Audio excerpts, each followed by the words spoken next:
This next couple of stories are going to be focused on presidential power, the expansion of it. And, you know, one of the things I take heat from people, again, I sort of joked about this a couple minutes ago, like, well, at least it's not Kamala. There's definitely a lot of that. And then there's also idiots out there who say, well, Derrick, I didn't see you say anything about Biden when Biden was doing this. And that's not only incorrect, because I've been calling out the garbage since baby Bush, George W. Bush. When I was anti-war during him, I woke up in a real way during Obama's years, and I've been calling out Trump. I called out Biden. I will continue to call out all of them. So I call out all sides. But even then, even if I didn't, what kind of a stupid, shitty argument is that? So I bring up something that your, cult hero is mentioning or is doing, and it violates the Constitution that you claim to care about and rights that you claim to care about. And your response is, well, the other guy did it too. I mean, I just honestly think that some people are stuck in like childhood level, like response, especially on the internet, especially on Twitter, because Twitter's just become like Trump central. I just think that there's so many like low level lack of critical thinking that takes place, and it's unfortunate. So calling out one side doesn't mean you're ignoring the other. Sure, maybe some people do that, but if you know me, that's not what I'm here to do. But I see that happening a lot. In reality, though, when you study this system, you see that it's actually a baton that gets passed from one party, one quote unquote side, one president to the next.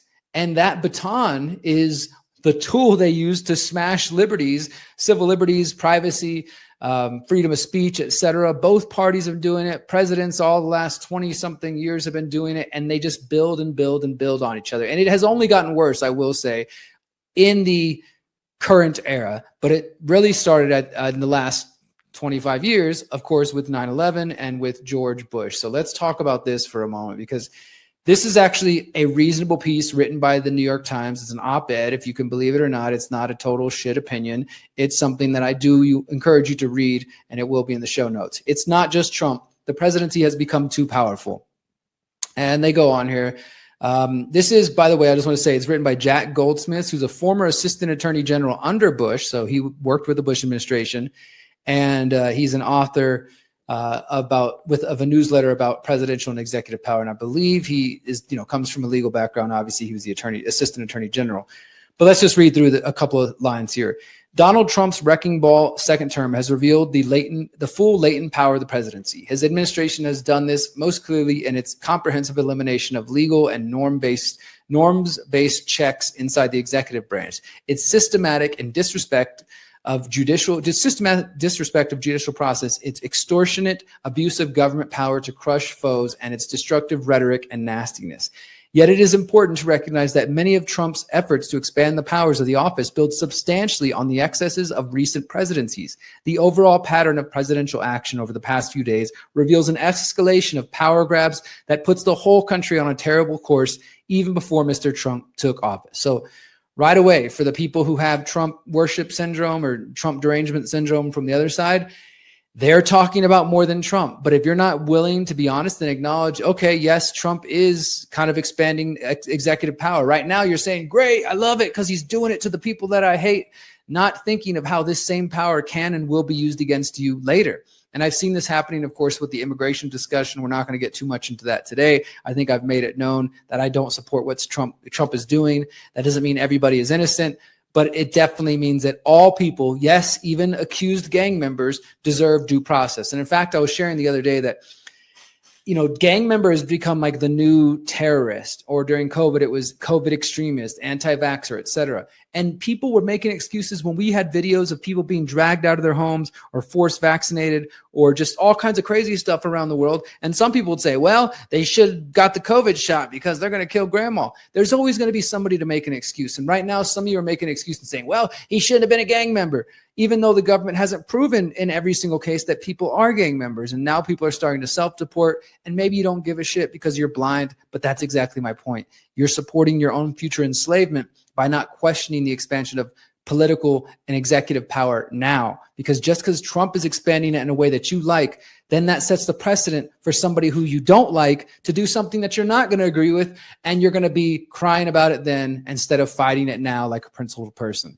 The presidency needs reform, and Americans must consider ways, however implausible they seem in the context of today's politics, to get there. Now, I want to give some examples. I mean, they go all the way back to George Washington, talking about expansions of power. They talk about the Civil War and the New Deal era. Of course, they talk about Trump's presidency, and they say that Trump's use of emergency powers to impose broad tariffs is similar to a move made in 1971 by President Richard Nixon. His claims of untouched national security authority echoes arguments that were made after 9/11 by George Bush administration. Presidents for decades have issued pardons as political or personal favors or to avoid personal legal jeopardy, which is already in itself like, you shouldn't be able to fucking pardon yourself or your criminal friends, but here we are. Mr. Trump took this practice to new extremes in his first term, and then President Joe Biden preemptively pardoned his son and family as well as members of his administration. So Trump does it, then Biden does it, and then of course Trump's back to do it again. Mr. Trump's executive order program is an error of the strategy used by Barack Obama for large-scale and sometimes legally dubious policy initiatives, including some involving immigration. So no, Trump's not the first to do it, but that doesn't really matter. It was wrong when Obama did it, or Bush did it, or Nixon did it, and it's wrong when Trump does it. Where Mr. Obama had earlier admitted he lacked the authority to act, Mr. Biden also confessed a lack of power, but then acted unilaterally in seeking to forgive student loans. Because that's the reality, is that although we're supposed to stick with the Constitution, and I'm not a hardcore constitutionalist because I think the Constitution in itself is flawed, but it actually does enumerate and discuss certain ideals that we can at least aspire to be towards. But since so many people, they don't give a shit. They're just like, okay, I like that. Like, for example, a lot of people put themselves in student loan debt. There was predatory loans and it's a bad situation. But now people want to be forgiven for those loans. And so when Biden does something which violates the use of executive power, people be like, who gives a shit? Millions of us are about to be forgiven for student loans. Yeah, you can win over, millennials and Gen Z, people who are in debt, even if it's legal or not, because people don't really care. They just do. If they like it, then you can get away with it. And politicians know that. And they go on here to just give more examples of how Mr. Biden also purged the executive branch of Trump holdover officials who are not protected by statute, including members of art and honorary institutions, which is what Trump is doing. The Biden administration's defense of these firings resulted in judicial precedents that Mr. Trump is now wielding to clean house on an even broader scale. You see how it just builds and builds and builds? Trump administration has also built on past presidencies and not enforcing federal law. For example, in letting TikTok live on despite a congressional ban. This practice finds its modern roots in the Obama administration, which asserted broad non-enforcement discretion in high-profile cases involving immigration, cannabis, and Obamacare, and in effect changing the meaning of those laws. So basically what they're saying is that the Obama administration, like we had sanctuary cities, and so the Obama administration instructed their ICE agencies and their Border Patrol to not be very aggressive and to kind of back off and leave people alone, even though that's legally their job. So that's what they're saying. They had broad non-enforcement discretion. They also told the DEA not to enforce cannabis laws. Again, these are things that many of us would celebrate because the government shouldn't be doing it in the first fucking place. But unfortunately, they do set precedents of the use of executive power that then gets built on top of each other from one department to the next. So we'll just read a couple more here. The same goes for government reshaping of educational institutions. The Obama administration legally dubious threats to yank federal funds from university to induce major changes to their rules on sexual assault and harassment. This is similar to Trump administration's attack on universities for alleged anti-Semitism and ideological capture, which are using the same logic, although they're being way more heavy-handed. And I've been reporting on this through social media that they're really trying to put pressure on law firms and encouraging them to give them pro bono work or face fines, since Trump was claiming these law firms were going after him for lawfare. So now we got to do the same thing and use lawfare to go back after them. And I've had people try to make excuses to me and say, Derrick, well, the other side did it first. And it just seems like, again, low-level childish thinking. Did your fucking parents not teach you that two wrongs don't make a right? I mean, it just seems like that's the level. Like all right, I digress. But so the article goes on. I do encourage you to read the whole thing. It's a good read about examples of presidential executive power by both sides, both parties. And here's another example. Just as this is going on, just yesterday, White House considering suspending habeas corpus, Stephen Miller says. This is not a good move, my friends. They're already not using due process, and people are saying, well, what do you want us to have 10,000 trials for the immigrants that we're claiming are gang members? Yeah, I do. If you want to actually accuse people of things, then you have to prove it in a court of law. That's what the United States is supposed to stand for. That's what it's supposed to be about. Obviously, it hasn't been that way completely for all people since the beginning, and there's always been exceptions. But through what we were just talking about, the way that the different sides chip away at the liberties of the United States and just human freedoms, the natural freedom that we are guaranteed by our Creator, as they chip that away from Bush to Clinton and to, Obama, everybody, back and forth, the next person uses it and the next person uses it. And bit by bit, they get to keep blaming each other when they're both actually contributing to the problem. We could, of course, look at, like some people will say, okay, habeas corpus, Derrick, well, Obama did, he signed the National Defense Authorization Act of 2012, which codified indefinite detention of Americans who are labeled terrorists. And that is true. That's been on the books for 10, 12 years, 13 years now. And that's the perfect example. So now that's already on the books. So we already know that if the U.S. government wants to label you a terrorist, label you a gang member, they're broadening the list of names that you can be labeled where you don't get rights. Extremist, domestic terrorist, gang member, COVID denier. What else are they going to use? Anti-Semitic. Stephen Miller, President Trump's top policy advisor, on Friday said that the White House is exploring the option of suspending habeas corpus, the constitutional provision that protects Americans from unlawful detainment. The move marks another escalation of the Trump administration's fight against the judicial branch as it tries to ramp up deportations of undocumented immigrants. Stephen Miller told reporters outside the White House on Friday, quote, "The Constitution is clear. The privilege of the writ of habeas corpus can be suspended in a time of invasion." So to say that's an option we're actively looking at, a lot of it depends on whether the courts do the right thing or not. So the Constitution allows for habeas corpus to be suspended where in cases of rebellion or invasion, the public safety might require it. And of course, that's even the fact that that's in the Constitution shows one of the flaws of the Constitution, that that was already built in for the feds to say, well, if there's an emergency, we can suspend all the rights. And how many times have they used that throughout history? Many times in different ways. And like I said, it's not that these things aren't already happening, but if you get them to say out loud, we're going to suspend habeas corpus because we're being invaded. And that's how they have been trying to sell it to middle America to scare the crap out of people. Yes, there are real gangs, and yes, there are real criminal immigrants who come across illegally, but there's also lots of everyday average people just trying to feed their families and take care of their lives who came legally or illegally and aren't going to harm anybody. But if you create this whole ramped up paranoia that there's gang members on every corner, and then you say, well, we're being invaded, so we need to suspend our constitutional rights, and that means anybody can be taken off the street. This is not a good fucking thing. Hopefully you guys are getting the message. I mean, if you're in my audience, whether you've been listening for 1 day, 1 week, or 10 years, hopefully you get what I'm saying. Even if you think immigration is a problem, this is not a good thing. I've been warning about this for years, that the immigration fight, I mean, I can pull it up again, but I know I've done it before. You can go to theconsciousresistance.com. You can search immigration or search borders, and you can find reports that are 5 years or more old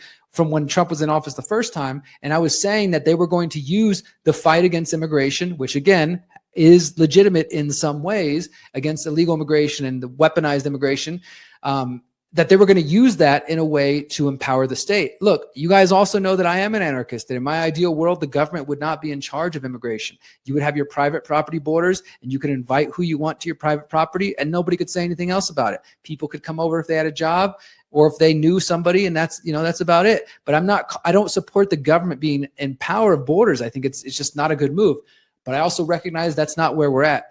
Either way, empowering the state to suspend constitutional rights and just liberties in general, civil rights, human rights, is going in the wrong direction, my friend. This is not the direction we want them to go in. I really, really hope that you guys will think about this one as we go forward here, because if not, then I'm losing faith in my ability to communicate the message. Maybe I'm sucking at this. Maybe I'm not doing something right, because I want to hope that you guys could see through the mask that they're wearing, this like, we're here to take care of the country and we care all about you and this is only good for your best interest. Hopefully you guys can see through that, because it's as clear as day to me that these people do not give a shit about our freedoms, our liberties.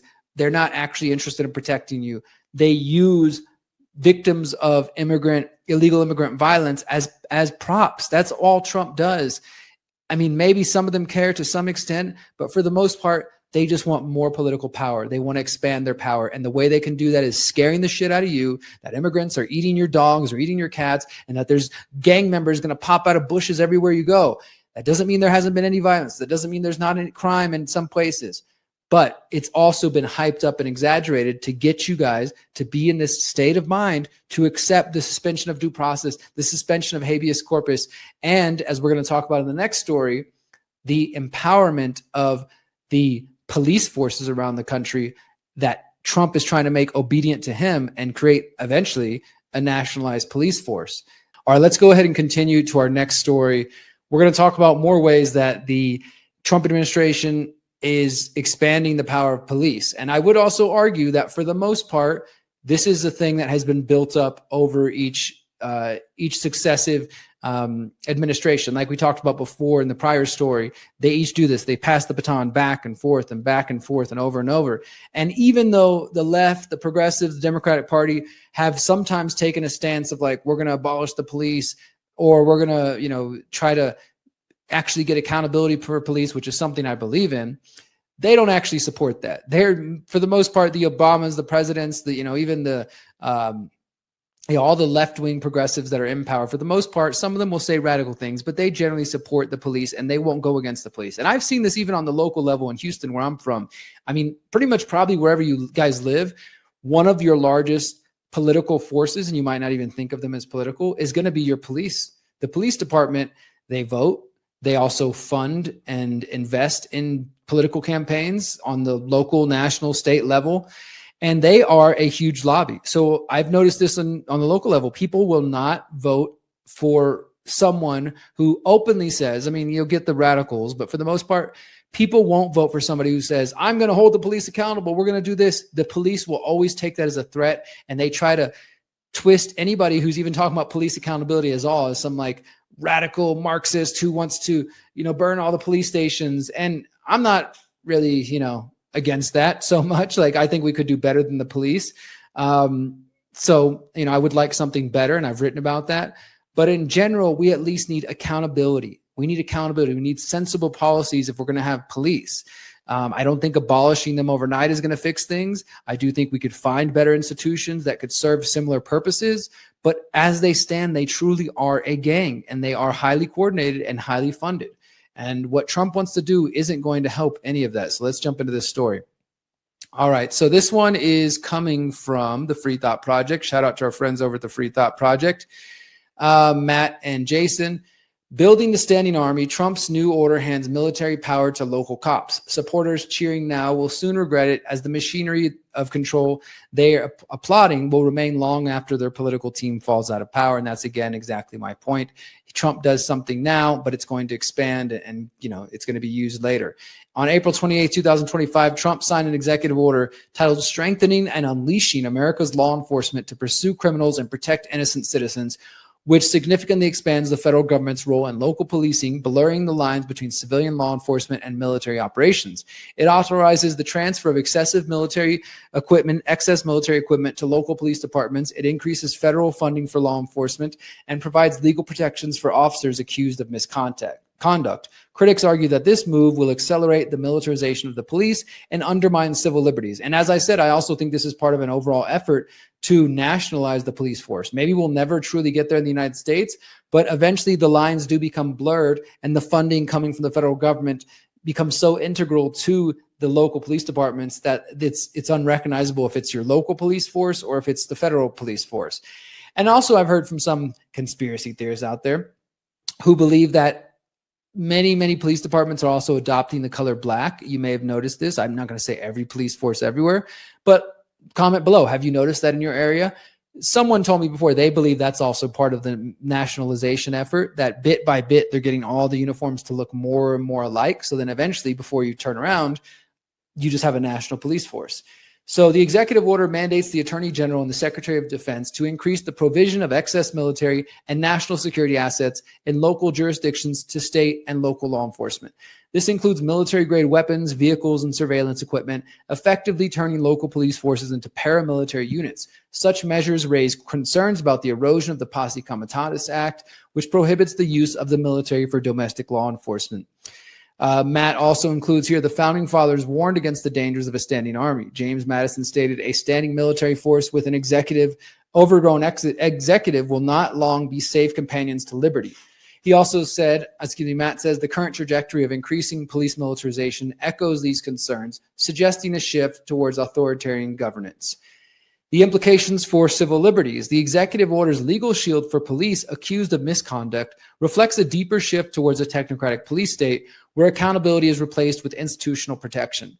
By establishing federal mechanisms to legally defend officers and encouraging the prosecution of local officials who push back against federal policing priorities, the order elevates enforcement above civil oversight. The directive's targeting of local diversity, equity, and inclusion policies is presented as a stand against political interference, but it also signals a rejection of any local autonomy, which doesn't align with federal enforcement goals. So think about that. On one hand, people are like, yeah, they're fighting DEI, but it's also the feds saying how local police departments should run. While DEI policies are often criticized for prioritizing identity politics over merit or individual rights, their dismantling here is not about restoring fairness. It's about consolidating power. In doing so, the executive order sidesteps civil liberties and federalism, making it clear that the goal is central control, not a more fair society. A bipartisan issue. Now, this is another piece of the puzzle. You guys may remember the 1033 program. This was a program years ago, and I think it still exists, which was the first program where they started taking excess military equipment and transferring them to local law departments. This is how you end up with your local police department having mini tanks or LRAD sound cannons or just hyper militarized SWAT gear. That has been supported by and voted for by Republican and Democratic administrations. And as the article here says, during COVID, Biden spent more on militarizing cops in 2021 than Trump did. This bipartisan trend underscores the need for public scrutiny and legislative oversight to protect civil liberties. So, yeah, and as Matt ends, you don't build an accountable police state for your enemies without it eventually turning on you too. So if you support it because you think Trump's taking control of the police. I've also seen this. I remember he was saying this before when he was running for office. It's not surprising they put unleashing in the title because that's what he talked about. We're going to unleash the political force. All those stupid liberals and those anti-cop activists, they keep suing the cops for garbage reasons. Well, we're going to unleash them. And sure, there may be some bullshit lawsuits out there against cops. I mean, maybe, I don't know. But overall, though, it's just Trump, like I said, standing for and defending that police lobby and saying, we're going to protect you so you can get away with shooting people, raping them, beating them, harming them. Yes, these are all things that police have been caught and got away with, or they just get moved, much like the abuse when it happens in the Catholic Church and elsewhere. They just move them from one church to another in a different country. Cops will just move from one county, one state, from one police department, and then they get a new job. And this happened time and time again. I mean, if you've never heard of the Free Thought Project, that is a great resource for stories for the last 10 years covering police getting away with abuse, murder, rape, robbing, all kinds of horrible things to old men and women and children and just people. It's fucked up. It happens. No, that doesn't mean every single cop is like that, but they do act as a gang that looks out for each other before they think about serving the people. At least that's been my perspective, the way I've seen it. And maybe you guys have a different perspective. I'd love to hear your comments below, whatever you think about that. Do you think Trump's moves is actually a good step towards restoring some integrity to the police departments after the Black Lives Matter movement and the anti-cop movements of the last 10 years? Is that some of you might think so? You might think, well, Derrick, the cops have been getting so much disrespect. We need to give them a little bit of, respect and tools back. I don't see it that way. I think this is a bad move. It's just empowering people who don't need more power. Since 2012, the Conscious Resistance Network has been an independent media organization focused on empowering individuals through education, philosophy, health, and community organizing. We work to create a world where corporate and state power do not rule over the lives of free human beings. Our motto is leading by example and helping others in their pursuit of freedom. Visit theconsciousresistance.com to find our articles, documentaries, interviews, podcasts, books, and more. Remember, you are powerful, you are beautiful, and you are free.